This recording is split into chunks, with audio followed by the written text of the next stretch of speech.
Assalamualaikum warahmatullahi wabarakatuh. Perkenalkan, nama saya Fauziah Aditya dari kelas 82. Hari ini saya akan mempresentasikan bab 6, yaitu struktur bumi dan perkembangannya. A. Struktur bumi. 1. Karakteristik lapisan penyusun bumi. Kerak bumi adalah bagian yang paling tipis. Pada lapisan inilah kita tinggal, beserta semua keluarga kita dan lingkungan di sekitar kita. Tebalnya lapisan kerak bumi adalah 5-70 km. Berikut adalah gambarnya. Kedua, kerak bumi. Lapisan ini terdiri atas tanah dan batuan yang mudah pecah dan mengandung berbagai unsur kimia. Ada dua macam kerak bumi, yaitu kerak benua dan kerak samudra. Lapisan kerak bumi ini merupakan lapisan yang paling kurang rapat, memiliki massa jenis sendiri. 3. Mantel bumi.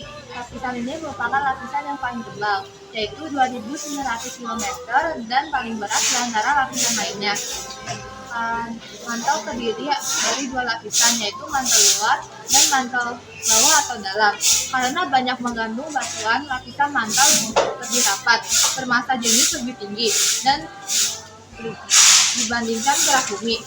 Yang keempat, inti luar bumi. Lapisan inti luar adalah satu-satunya lapisan yang terdiri dari cairan yang pekat yang disebut cairan magma. Tidak air di sini, cairannya terbuat dari lelehan besi dan nikel. Yang kelima, inti dalam bumi. Lapisan inti dalam memiliki suhu tertinggi, yaitu 5.000 sampai 7.000 Celcius. Ketebalannya antara 5.100 sampai 6.400 km. Selain kandungan besi dan nikel, di inti dalam juga terdapat belerang, karbon, dan oksigen, serta silikon dan kalium dalam jumlah sedikit. Berikut adalah gambarnya.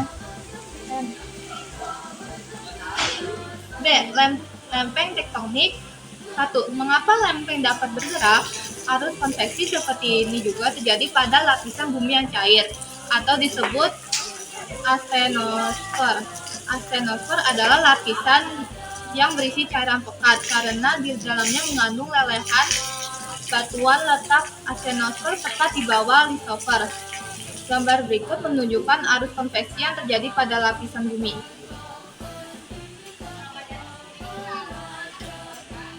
Panas yang disebabkan oleh inti bumi menyebabkan magma naik menuju kerak bumi sehingga lempeng bergerak. C. Gempa bumi.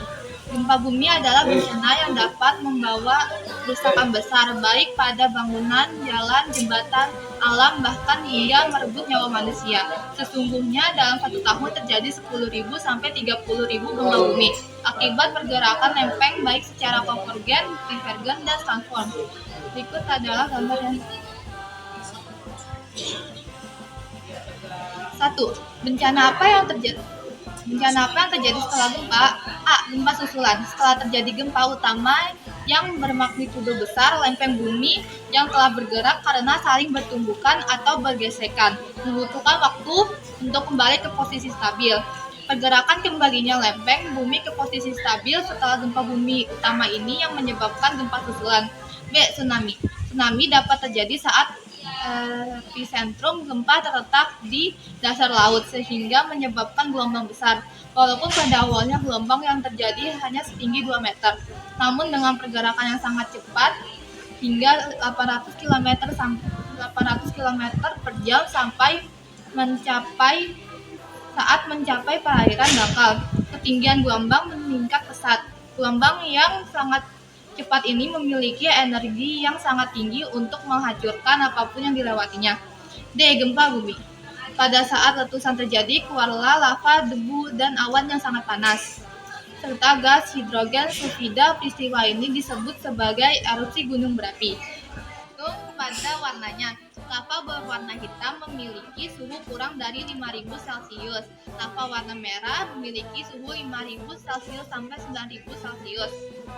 Lava kuning yang lebih panas yaitu antara 1.000 sampai 1.150 Celcius. Dan yang paling panas adalah lava berwarna putih dengan suhu lebih dari 1.150 Celcius. Manfaat memiliki banyak gunung api. 1.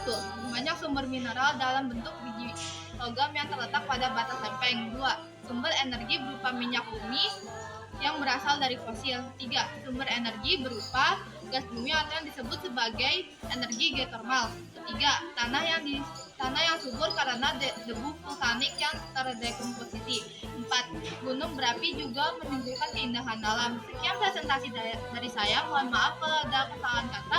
Terima kasih untuk Bu Cia yang sudah membantu saya mengerjakan bab 6. Wassalamualaikum warahmatullahi wabarakatuh.